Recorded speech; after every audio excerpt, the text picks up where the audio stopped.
शनिदेव 30 वर्ष के बाद एक बार फिर मीन राशि में गोचर करने वाले हैं और शनिदेव का ये गोचर बहुत महत्वपूर्ण होने वाला है। आज की इस वीडियो में मैं बात कर रही हूं मिथुन राशि के लोगों के लिए शनि के होने वाले गोचर के प्रभाव के बारे में। जय माता दी दोस्तों, आप सभी का स्वागत है हमारे YouTube चैनल अमृता एस्ट्रो में। देखिए, जब भी शनिदेव का जिक्र होता है तो एक तो लोगों के मन में डर हो जाता है। शनिदेव का गोचर है, शनिदेव की 7.5 आ रही है, शनिदेव की ढैया आ रही है या शनिदेव की महादशा आ रही है, क्योंकि हमारे जो जीवन है उसमें शनिदेव का एक अहम रोल होता है। बहुत से हमारे जीवन के जो वर्ष हैं वो शनिदेव की महादशा, देखिए 19 साल की तो शनिदेव की महादशा होती है, 7.5 लग जाए तो 7.5 साल की वो शनि की 7.5 होती है और अंतरदशा आती रहती है, ढैया लग जाए तो 2.5 वर्ष की होती है। अब शनिदेव से इतना डर क्यों है? क्योंकि शनिदेव कर्म फलदाता है। देखिए, नवग्रहों में हर एक ग्रह को एक उपाधि दी गई है और शनिदेव सबसे अधिक वृद्ध ग्रह हैं, सबसे धीमी गति से चलने वाले ग्रह हैं, एक राशि में 2.5 वर्ष तक रहते हैं और इस तरह से वो एक अपना जो पूरा सर्कल है वो 30 वर्ष में पूरा करते हैं। मेष राशि से चले, अब मीन राशि में आ रहे हैं। 12वीं राशि जो होती है मीन राशि होती है, तो एक पूरा अपना जो सर्कल है वो पूरा कर रहे हैं 30 वर्ष में। अब शनिदेव जो है वो कर्म फलदाता कहे गए हैं, न्यायाधीश, यानी कि जो कुछ है वो कर्म है, किस्मत कुछ नहीं, भाग्य कुछ नहीं, जो मिलेगा वो कर्म से मिलेगा। शनिदेव तब देते हैं जब वो कर्म को देखते हैं और इसीलिए वो करियर भाव के स्वामी, करियर के भी लॉर्ड कहे गए। अब ये जो समय है, यहां 29 मार्च को ये गोचर होगा। 29 मार्च को शनिदेव मीन राशि में आ जाएंगे, मिथुन राशि के लोगों के लिए 10वें घर में। 10वां घर जो होता है खुद करियर का भाव है, कर्म का भाव है। अब शनिदेव तो खुद ही कर्म के कारक है, कर्मदाता है, कर्म फलदाता, तो यहां तो उनके लिए एक अच्छी पोजीशन होती है, क्योंकि अब उनको यहां पर बैठकर पता है कि कर्म तो करना ही करना है, कर्म करोगे तब आपको रिजल्ट मिलेगा और वो आपको ऐसा लगा देंगे इस करियर के हाउस में बैठकर कि बस वर्कहोलिक हो जाओ, इतना काम में आपको डुबो देंगे, क्योंकि जिस भाव में आए हैं उस भाव के खुद के वो स्वामी कहे जाते हैं। तो यहां उनकी पोजीशन अच्छी होती है। और वैसे अगर हम देखें तो देखिए, शनि तीसरे घर में बैठे हो, छठे घर में बैठे हो, 11वें घर में बैठे हो तो बहुत अच्छे माने जाते हैं, लेकिन जब 10वें घर में होते हैं तो 10वें घर में भी इनका जो प्रभाव है वो ठीक होता है, क्योंकि ये वर्कहोलिक बनाते हैं, ये आपको कर्म करने के लिए कहते हैं। मिथुन राशि के लोगों के लिए कैसा रिजल्ट रहेगा? तो एक तो मीन राशि में आ रहे हैं जो कि गुरु की राशि है और एक अपना सर्कल पूरा कर रहे हैं और एक कर्म स्थान में आ रहे हैं, तो ये भी आपके लिए अच्छी स्थिति बनी हुई है। तो देखिए, एक तो स्थितियां ये रहेंगी कि एफर्ट तो आपको ज्यादा डालने पड़ेंगे, भाग्य भी साथ देगा, लेकिन सबसे ज्यादा क्या चीजें होंगी?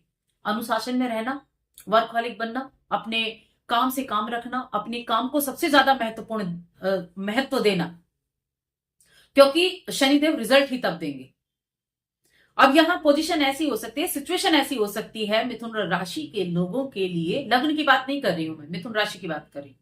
मिथुन राशि के लोगों के लिए सिचुएशन ऐसी हो सकती है कि वो इतने काम में डूब जाएं कि कहीं और कुछ करने का मन ही नहीं हो रहा है, इतना काम के अंदर डूबे हुए हैं, इतना काम कर रहे हैं, इतने एफर्ट डाल रहे हैं। और ऐसा होगा, आप बहुत अधिक मेहनत करने वाले होंगे, बहुत अधिक अपना जो भी आपका काम है उस पर आप अपना फोकस करने वाले होंगे, एफर्ट डालेंगे। शनिदेव ऐसी सिचुएशन बनाएंगे कि एक्स्ट्रा प्रेशर भी दे रहे हैं, काम भी करवा रहे हैं, रिजल्ट में देरी हो रही है, रिजल्ट कम मिल रहा है, ऐसी सिचुएशन बनाएंगे। देखिए, शनिदेव को अगर मैं कहूं तो शनिदेव जो है वो दास है, दास यानी कि वो नौकर है और उसी चीज के कारक भी है। शनिदेव के पास 3 दृष्टियां होती हैं, एक 7वीं दृष्टि हर एक ग्रह के पास है, लेकिन शनिदेव के पास एक तो 3री दृष्टि है और एक 10वीं दृष्टि है, जो विशेष है, खास है। जो अब यहां पर बैठकर शनिदेव 12वें घर को देखेंगे, 7वें घर को देखेंगे और चौथे घर को देखेंगे। 3री दृष्टि आपके 12वें घर पर है। अगर आप एक्सपोर्ट इंपोर्ट का काम करते हैं तो आपके लिए अच्छा है, अगर आप विदेश में रहते हैं तो आपके लिए अच्छा है, विदेश से जुड़ा हुआ कोई बिजनेस करते हैं, विदेशी से जुड़ी हुई कोई भी कार्य करते हैं तो आपके लिए अच्छा रहेगा। लेकिन 12वां भाव जो है वो 12वां भाव विदेश के साथ साथ खर्चे का भी है, तो आपके खर्चे बढ़ा सकते हैं, खर्चों पर थोड़ा सा कंट्रोल करें। हॉस्पिटल का भाव भी है, तो कुछ ना कुछ तो एक्टिव होगा। 12वां भाव जब एक्टिव होगा तो ये सारी चीजें एक्टिव होंगी और आपकी कुंडली में किस हिसाब से शनि की पोजीशन है उस हिसाब से आपको उसके रिजल्ट भी मिलेंगे। तो वर्कहोलिक तो आप होने वाले हैं। अब यहां से देखिए 7वीं दृष्टि आपके चौथे घर पर पड़ रही है, जो आपके लग्जरी का है, जो आपके सुख सुविधाओं को दिखाता है, आपके कंफर्ट जोन को दिखाता है। अब यहाँ माता की सेहत थोड़ी प्रभावित हो सकती है। वैसे तो प्रॉपर्टी वगैरह के लिए मैं कहूंगी सही है, आपको सुख भी मिलेगा, समृद्धि भी मिलेगी, लेकिन एक चीज याद रखनी है कि शनिदेव क्या है, शनिदेव काम करवाते हैं। शनिदेव को कोई लालच नहीं, शनिदेव को कोई बहुत बड़ी पदवी नहीं चाहिए, उसको सिर्फ काम से लेना देना है कि मुझे कर्म करना है और मेरा रिजल्ट मुझे तब मिलेगा, चाहे मुझे पदवी मिले चाहे मुझे पदवी ना मिले, मुझे राजा नहीं बनना, मुझे सिर्फ काम करना है। तो इसी हिसाब से आप अपने काम पर ध्यान देंगे। हो सकता है आपको अच्छा पद ना मिले, हो सकता है आप जितना एफर्ट कर रहे हैं उस हिसाब का आपको वो पोजीशन ना मिले, लेकिन आपको रिजल्ट जरूर मिलेगा। एक और चीज है कि शनि डिले करते हैं चीजों को, डिनाई नहीं करते।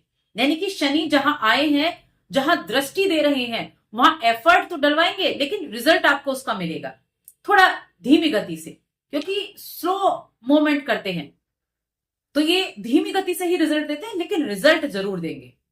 धीमा देंगे लेकिन रिजल्ट देंगे। देखिए 2.5 वर्ष तक एक राशि में रहेंगे और अस्त भी होंगे, मार्गी भी होंगे, वक्री भी होंगे, तो रिजल्ट देने में उतनी ही देरी होती है लेकिन मिलेंगे। डिले कराएंगे, डिनाई नहीं कराएंगे, तो इस चीज से बेफिक्र रहें। माता की सेहत का ध्यान रखें, काम से काम रखें। सप्तम पर दृष्टि होगी तो सप्तम पर दृष्टि क्या कहती है, व्यापार के लिए तो अच्छी है लेकिन जीवन साथी के साथ थोड़ी सी अनबन हो सकती है। शनि का काम है अनुशासन में रहकर काम करवाना, अनुशासन शनि है, और जितना अधिक आप अपने रिश्तों में अनुशासित रहेंगे, एक्स्ट्रा चीजों की तरफ नहीं जाएंगे, क्या अनुशासित रहकर काम करना है, और अपने रिश्तों में जितना अधिक अनुशासन रखेंगे उतना रिश्तों को संवार भी पाएंगे। जब रिश्तों में अनुशासन नहीं रहता, दिमाग नजरें उधर उधर जाती हैं, तब रिश्तों में भी खटास आ जाती है। तो अपने वैवाहिक जीवन में थोड़ा सा ध्यान रखें, ईगोइस्टिक ना हो, ईगो बढ़ सकती है, ना करें। लेकिन क्योंकि ये गुरु की राशि है और काल पुरुष की कुंडली में जो सप्तम भाव है वो विवाह का भाव भी होता है और इसके स्वामी होते हैं गुरु शुक्रदेव, तो यहां मैं कहूंगी कि आपको बस थोड़ा सा ध्यान रखने की आवश्यकता है, उसके बाद रिजल्ट आपको अच्छे देंगे शनिदेव। तो थोड़ा सा ध्यान रखने की आवश्यकता है। अपने व्यापार अगर आप करते हैं या पार्टनरशिप में आप बिजनेस करते हैं वहां भी, या आप शादीशुदा हैं वहां भी थोड़ा सा अनुशासन रखना है, धैर्य रखना है, थोड़ा एक जो कहते हैं ना कि एक हिसाब से चीजें चलती है, तो उस तरह से आपको काम करना है, इधर उधर की चीजों को छोड़ना है, तब जाकर आप चीजों से अच्छे रिजल्ट भी प्राप्त कर सकते हैं। लेकिन हाँ, रिजल्ट आपको जरूर मिलेंगे। एक अच्छा गोचर ये आपके लिए रहेगा, और मीन राशि में जा रहे हैं तो चाहकर भी शनिदेव बहुत बुरे रिजल्ट नहीं दे सकते, और कर्म के स्थान में है तो वैसे भी कर्म देने वाले, कर्म कराने वाले कर्म स्थान में बैठे हैं तो कर्म के द्वारा ही रिजल्ट भी दिलाएंगे।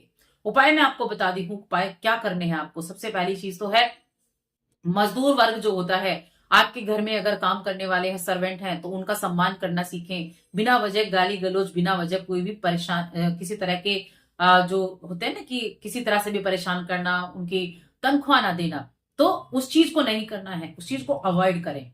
और साथ में अपने काम पर ज्यादा फोकस करें। अगर कोई मजदूर वर्ग मिलता है तो उसकी सेवा करें, उसको किसी न किसी तरह से कंफर्ट दें।